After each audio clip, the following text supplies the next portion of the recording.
Hello everyone, you're welcome to this Smart School tutorial series. Well, I'll be walking you through the setup process, and I have the two softwares which you will need for this, the Ratelsoft application server and the Smart School, obviously. Well, this current Smart School version which I have, it's more like a demonstration version. It's not like the final release, but everything is gonna be the same basically. We just created this so that we can be able to produce this tutorial video before the software is available, so that you can be able to know how to make use of it. And yeah, so let's start. The first thing you would need to do is to install the Ratelsoft application server. Now, this is version 3 of the Ratelsoft application server. If you have worked with Smart Examiner before, you might have installed the previous version. Okay, and this is a breaking change. This is a breaking change. So what I would advise, if you have Smart Examiner, okay, is to contact us, and our support team is going to help you, in the migration process, because this version of the application server, it's not exactly compatible with the previous versions. Okay, so I'm just going to start the installation process. It's quite huge, so it can take a little while. So what I'm going to do is to probably pause the video at some point. It's just a normal installation. There is really no fancy stuff happening. But let's see, maybe it might be able to install pretty fast, because I'm on a high-end machine, so this should be relatively faster than a normal regular system. I think I'm still probably gonna just pause this, and I'll be with you when it's done. So after it's done, it pops up this Java setup. Okay, I would advise you install it. Okay, I would advise you install it, even if you'd probably have Java installed previously. Like I already have Java installed, as you can see. So what I'm going to do is to probably change my location of installation. So what I'll do is to come down to Java, the Java folder, and just make a new folder, and then say JRE 1.8. Now you might not have to go through this. Let me just add something to show that this is an is a different one than the original one that was there. Now, you may not have to go through this process if you do not have Java installed, and if you do not have this version, this exact version installed, you would not have to go through this process. It's just a next thing. So I'm just going to click on next, and this is going to install. Oh, apparently there was some issues with this. Okay, I'm just going to cancel that, and yeah, hopefully everything should still go as planned. Like I said, I already had Java installed. I'm hoping that that is able to be detected, because Smart Examiner requires Smart School, excuse me, requires it. So now I'm going to install the Smart School. Just gonna click on next. Like I said, it's just a simple installation process, nothing fancy whatsoever. And this could take a bunch of time as well. Let's see. So I'm just going to pause it real fast, because I want to reduce the amount of time this video is going to take. So the installation is done. I'm just going to click on finish, and I have the icon over here. I know you can see that, so I'm just going to bring it in. So I'm just going to double click on it and start the application. As you can see, it was showing a development mode. Like I said, this is like a test version. Okay, it's not the final version, but everything you're gonna see is pretty much gonna be the same. Okay, now this is pretty straightforward. Choosing your type of school. The most cases will be private school, so I'm just gonna click on that and go next. Now this brings us to school grouping. Now, I should probably inform you that if for any reason you do not understand what you're seeing and you want to find out more information about it, you can click on this help button. Okay, it's going to open your browser to the help documentation that talks about that, and then you can find out more information about it. Now, the live version of this is located at docs.smartschool.ng. Okay, that we're going to be updating more regularly. This is more like a local version that comes pre-installed with the application. All right, let's get back to the software. All right, so when we talk about school grouping, we're basically talking about a logical unit for classes. So your school could be pretty large, whereby you're having let's say classes in the junior secondary, in the senior secondary. You could also have in the primary level as well.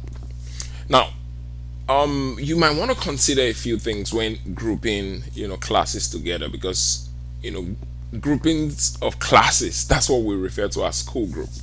Okay, in a real sense, it's like let's say you have a school that has a primary section. You might want to call the primary section a school group, because they might probably have a different closing time and a different resumption time. Those are some of the things that you might want to consider. So if you have like a junior secondary or a senior secondary, you could split them into different school groups, even if they have the same resumption or closing times. The thing about school groups is that so many settings are applied on the school group level. So if you know that some classes have a particular similarity based on like we talked about opening and closing times, you might want to group them together, and you can create as many school groups as you want, basically. Okay, so in this case, I'm just going to create one. I'm just going to call it secondary, secondary school. That's basically what I'm going to call it. You can call it any name. You could also create, like I said, you could create so many as you want. Let me just create another one, primary school. I could simply split this into junior secondary and senior secondary, depending on how you want to go, you know. For the most part, let me just take off this primary for now. You can always create school groups later on during the application. Now, the next thing you'd want to do is to create classes. Now, notice that I saved this. Okay, if I just type it without hitting the save button, and I come to classes, I'm not going to see that school group. So make sure that you click on the save before going to create classes. Okay, now these are the classes that are going to be in the school. Okay, for now I'm just going to create three classes. I'm just going to call them ss1, ss2, and ss3. You can create as many as you want, and you can create later on. Okay, now coming down here, this talks about the school group which this class belongs to. So we created the secondary, so we're just going to select it. Now the class group talks about it's pretty self-explanatory, looking at it. It talks about the group, within the grades which this class falls under, and obviously this is like a senior secondary class. Okay, the group here, since this is like ss1, the group here is going to be 1. Okay, the group here for SS2 is going to be 2, group here for SS3 is going to be 3, group here for like primary 1 is going to be 1, primary 2, 2. So that's basically the way it works. GSS1, group here is going to be 1, pretty much, and then this is the national grading for this. Now, these are used during like promotional settings to like know what's the next class in the line. If you're promoting students, the system does that automatically as opposed to you having to select. So choosing this right makes the system aware of your settings, and it will automatically do that for you. So I'm just going to do this pretty fast because we've talked about this. And yeah, based on the class group, the class grade is restricted, and we can be able to know what this falls under. Like I spoke earlier, if you have any issues, you can always click on the help button, and then it will take you to the documentation which you can get more information about. So I just created these three classes, and I'm gonna go next. Now, so this is where you put the settings for the different school groups which you have created. This is the name of the school. This the name of the school. Basically, almost all this information here can appear on the result sheet. So you'd want to get this right. This is a test, so I'm just going to use Retail Group of Schools. Okay.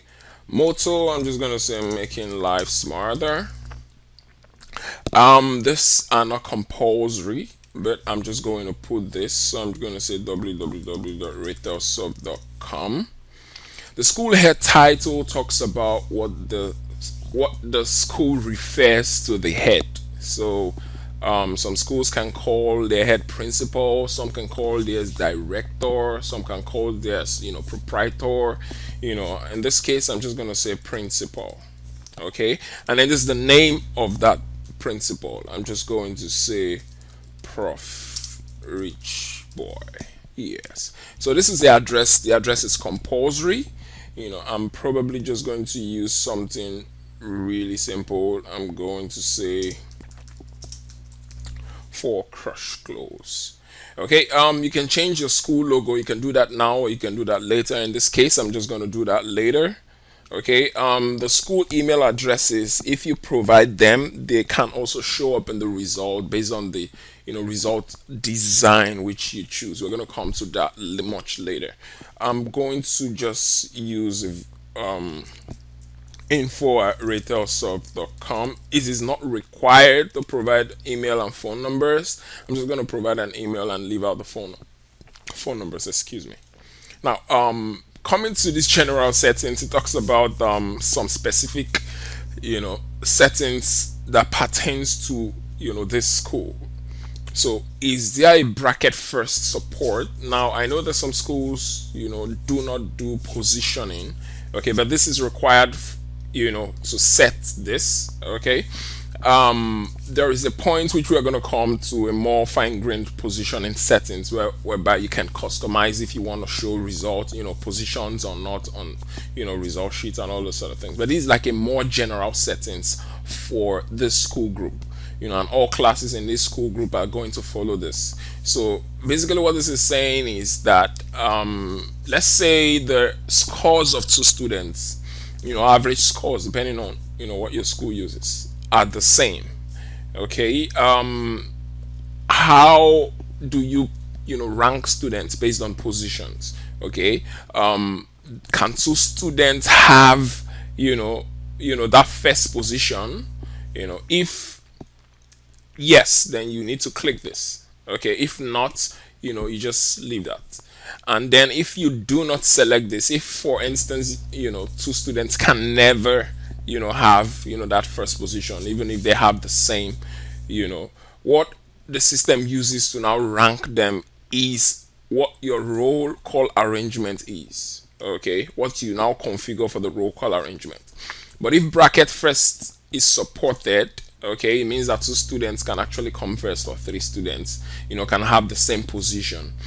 Now, this other option talks about, okay, if two students can come first, what is the next position in line? Is it that it's going to be second, or okay, since there are two, we have to leave a space, and then maybe the next person will now be the third, that sort of thing. So I believe this is very understandable. If you do not still understand it, you can click on the help documentation, and I'm pretty sure it does a good job in explaining this. Okay, so once again, I'm just going to do explain this. If two students, come first, for instance, okay, bracket first with spacing talks about what is the next position in line. Okay, is the next position going to be second, or we're going to leave the same number of spaces as the number of people that have the bracket position? Okay, so that's basically what this talks about. So if you say with, if you know that if two people come first, nobody can come second. The next person has to come third, then you'd have to activate this. Okay, in this case, I'm just going to uncheck this. Now, student code prefix, this is required. Student code is something that the system uses to identify each student, and this is also what they'll be using to log in on the online platform. Okay, now the prefix talks about what comes before the random characters that will be generated later. You might want to keep this pretty short so that the entire student code is not going to be long, in general. So in this case, I'm just going to say RS, just short for Ratelsoft. Okay, now admission number syntax. All right, this is a pretty complex one. It talks about how your school formats admission numbers. For this, I'm going to open the documentation file to explain this to you. So if we come to school settings over here, okay, and I scroll down, you're gonna see the admission number syntax. Now there are different options which you can choose. It's like a pattern, okay, which you can use to build your admission number. So let me just open Notepad and explain something to you. So let's say my admission number format, the format of my admission number is something like UG 05, talking about the year the student was admitted, and then some random number. Okay, some random number, which we can actually make a particular digit. Let's say a 4-digit number. So I'm just going to put XXXX. We know that it's going to be 4 digits. Okay, now how can we build this using this syntax? Now, session talks about the current session year. Okay, so basically you want to use the current session year to build this, but that may not necessarily be what we're using here. Okay, if we are saying that this is the year of admission, then we would end up using the year. Now, but this year gives you 4 digits. Okay, but if you use the abbreviated Y, it gives you 2 digits. So if I wanted to build this, I would say UG slash, I'm going to wrap this in capital letter Y slash, and then my number. But now this number, I know that it's going to be 4 digits, so I'm just going to write this. Now this document does a lot of explanation about that. Okay, number is just going to give you the number plain, irrespective of the number of digits. So if it's 1, it's just going to start from 1, 2, 3, 4, 5. But if you want to format it for it to be a fixed number of digits, you're going to use this. Okay, you're going to write number, you're going to write it as is, and then digits, you're going to replace it with the number of digits which you want. As you can see here, this is an example, number comma 5, and then there's 3 zeros before the actual number. Okay, so in this example, this fits exactly what we want. Okay, now I'm going to use something really different. Okay, since we're working with RS, so I'm just going to say RS. I'm going to use the session year. Okay, and then I'm going to use number in 4 places. So basically this is saying the current session year, whatever session which we're starting from. Okay, the current session year, and it's going to automatically format it. So this number is going to pull from this last admission number we have here. So this, if you want to change the admission number, let's say you already had a system previously that assigned admission numbers, you can specify what the last number was so that the system can continue from that. But in this case, I'm just starting afresh, so I'm going to say 0. So the next one is going to be 1. It's going to start counting from 1, 2, 3. Now, I'm going to check this. This states that when the session ends, do we reset this number to 0 again? Let it start afresh when the session ends, and that's exactly what I want. Roll call arrangement, I'm going to say alphabetical name order. Okay, this is best if you have like a broadsheet and whereby you have scores already on that file. You want the system to be able to arrange the names of the students in that same format so that it is easy for you to insert, student scores, because it's just going to be in that exact format. And using this name ordering, okay. The name ordering, I'm going to use the last, first, middle name. You can use whatever you want to use. You can always change it later on as well. Okay. This is just for statistics purposes. Okay. This is the year you want to start. I'm going to start with 2019, and I'm going to start, using the first term.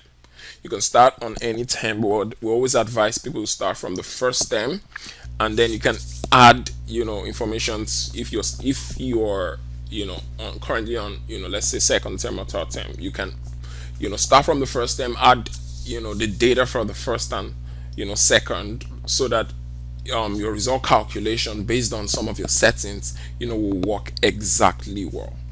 Okay, so what I'm trying to say, so let's say you do cumulative resulting. Okay, you do cumulative resulting, that you need the first term and second term result. So if you just start from, like, let's say second or third term, it means you're going to miss out on the first term. The system is going to use whatever is available to do the calculation, but that may not be what your school wants. Okay, so we always advise people just start from the first term. You can import results and document using Excel sheets, and you can move to the next term up onto the term you're currently working with. All right. This is grading group. More like it talks about the grades for. I'm just gonna show you briefly, but I'm not gonna work on this now. We're gonna do this later on. So it talks about like the grades. How is the grading structured? For like results, like from 0 to, like, is it 30, 39? It could be F. From 40 to 45 could be, something, and all those other things. So that's basically what this talks about. But I do not want to work on this now, so I'm just going to delete this. I'm going to click on skip. Okay, and this talks about the arms which we're going to create. Now I'm going to just create 2 arms per class for now. You can always create them, and you can give them any name you want. I'm just going to call them A and B. Okay, yeah, I'm just going to call them A and B. Pretty straightforward. I'm also gonna call this A and B. Okay, you can skip this, but there's really no need for me to skip this now. So I'm just gonna go next, and this is the resulting settings. We're gonna come to this later on. Okay, for the setup process, we're just going to skip this, and this talks about additional features which you may want to add, to your to the software. Okay, the help documentation explains what some of all these are. So if you want to add stuff, management, if your school is a boarding school, you want to add that. You want to deal with student fees and finances. You want to work on if you have an inventory, you want to like manage in your school inventory management system. You want to integrate with our computer-based testing software. You want access to the online smart school, which includes the mobile application as well, whereby students and parents can be able to check their results online and do a whole lot of other things, contact the school. You want to manage your library books. Basically, you want to know, keep track of, who borrowed which book, what books are available, and all those sort of things. Or you want to, organize your periods. Okay, so this is like an alarm system that automatically, alerts when a new period, is due. You can also, add some kind of emergency alerts, if you want to do that. For this, I'm just going to select all of it. I'm going to click on finish. Now, this could take a while, okay, to save your configuration, because it does, a bunch of things. Depending on how fast your system is, it could take a while. So, yeah, so this is the application so far. Okay, yeah, remind me later. Okay, so this is the application window. These are the classes which we created. These are the arms. We have no students, yet in the arms, so there's really not much we can do. So this is basically how far, I wanted to take you through the setup. We're going to do tutorials on the different component parts, especially in the student management parts, whereby we have to talk on the resulting settings, the grading settings. We're also going to talk about result remarks. We can also talk about report card builder. This is basically where you select your report card design, okay, how it's going to look like. There are a lot of designs available, and yeah, so you can, select your colors and any other thing which you want to do. So thank you so much for watching this video, and I will see you in the next to explain a few more things.